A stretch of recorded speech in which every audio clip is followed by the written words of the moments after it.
All right, hello HDFS 492 students. Welcome to the lecture on needs assessment. Okay, so just to orient you to where we are in the proposal process, needs assessment does come right after the problem statement. Just a friendly reminder, as you're submitting this proposal section, make sure you've completed the proposal checklist for it with 2 sets of student initials for each of these rows. The key parts of the needs assessment are giving a sense of the problem in your local community, identifying a gap in services, a demand for services, and a snapshot of how your evidence-based program is going to fill that hole. So you really want to think about the needs assessment as kind of the sense of urgency or the need at the local level in your current community. The problem statement is more about the problem in general at a national level, and now you're translating it to what's needed in your community and why. Okay, so here's the requirements for the needs assessment. You're going to give some local stats, and there's a nice library handout for how to identify those and search for those. Then you're going to be talking about what are the consequences of this problem at the local level, in our city, in our county, in our state, at our agency, and that might be tied into some of the local stats, and I'll give you some examples of that. Then you're going to give a gap statement describing what currently exists for services and how those are inadequate, and we need this program because funders, again, don't want to pay for something that already exists. Then you're going to have a demand statement that says, yes, if we build this, they will show up, and this is why. And then you're going to talk about your evidence-based program, just kind of give a snapshot of it, of how it, so that people have a sense of what you're doing to fill this hole. Okay, so local scope means local stats and consequences of the program locally. And again, there's a nice library handout for finding local stats there. If you're having a hard time finding stats for your town or county, then you can use state or national statistics and then translate that to your local community or agency. So it's estimated that blank percentage of adolescents nationally will experience dating violence each year. This translates to this many youth in our school district, because you can calculate how many you have in your school district and what the percentage of those would be, or how many kids at your school.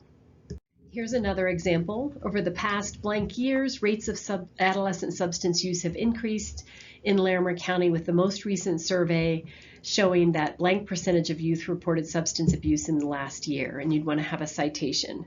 Further, rates of recidivism, that's like rearrest for youth, are this percentage and are correlated with, now here we're talking about consequences for our community, dropping out of high school, and an increased risk of teen pregnancy.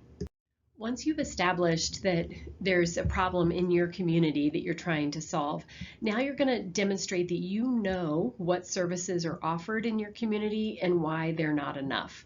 So this is where you do have to do some legwork, and some of those agency investigation worksheets that you did that aren't for the agency that you selected might come in handy, because they're talking about kind of other similar types of agencies or programs in your community and what they offer. So you're going to demonstrate that you kind of know what exists and that it's not quite right.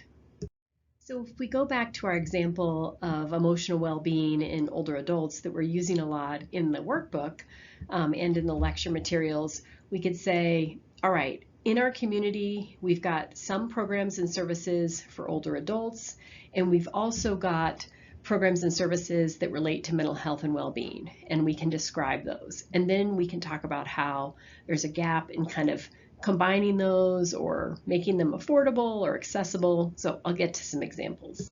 Okay, so here's some examples of 4 different types of gap statements. Number 1 is there's plenty of programs for older adults, but none address mental health specifically. Or 2 is or it might be both of these, there's plenty devoted to mental health, but none of them directly target the unique needs of older adults. Or 3, but there are some programs, but they're not enough. They're limited and they're not serving the entire population. Or then 4, there are programs, but there's barriers, right? They require transportation and our population can't do that, so we're going to be providing this in-home, right? Or they're financially expensive and we're going to be providing it at a reduced cost or for free. Here's another example of a gap statement. Research demonstrates that some older adults benefit more from group therapy than individual counseling, especially those that are homebound. That said, even though our community has multiple options for individual counseling, and you could list some example agencies there, none of these agencies are currently offering group therapy specifically for older adults. This creates a gap in services that could be particularly beneficial for homebound older adults. If you're still trying to figure out what exists in your community, and because you didn't gather enough of that in the agency investigation worksheets, then you can do some community contact interviews, calling or emailing kind of local agencies that also serve your population and figuring out a little bit more about what they offer so that you can sound like you have expertise in this area. So anybody who's been developing programs for some period of time will tell you that it's one thing to develop a program and it's another thing to get people to show up for it. So that's that question. If we build it, how will we know that they will show up? So we're giving some sense of how many we estimate might need the program and how barriers are going to be removed, right? They won't need transportation. We're providing transportation. It will be at the school. It will be in home. We're going to be providing childcare, right? We're addressing language barriers. We're giving, anything that we think could be a barrier to our population to coming, we're going to try to remove it. So here's an example of kind of using local stats and then translating it into demand. Research says that nearly half of youth who identify as LGBT experience loneliness and isolation. That would translate to about this many youth, and the agencies that we currently have are only serving about this many. So here's where you're going to give a little bit more of the logistics about how your evidence-based program is going to be implemented.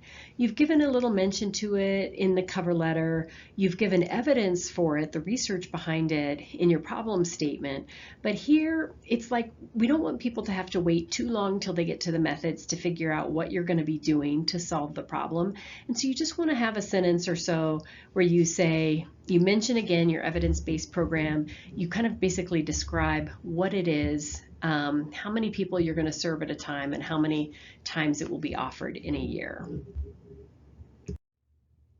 Okay, so here's an example of a snapshot of the evidence-based program, kind of giving a sense, right? And then your reader knows kind of where you're headed.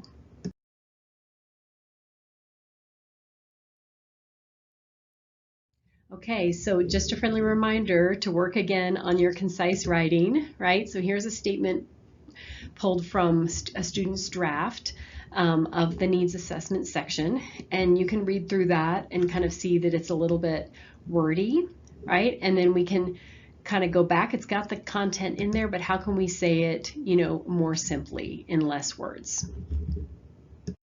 So as always, you can be, in addition to this lecture, you can be looking at the course workbook, the sample proposals, the proposal checklist, the library handout on links to find local stats, and that may be, that's particularly relevant if you're in the Fort Collins area, but it does have some useful tips for other locations as well.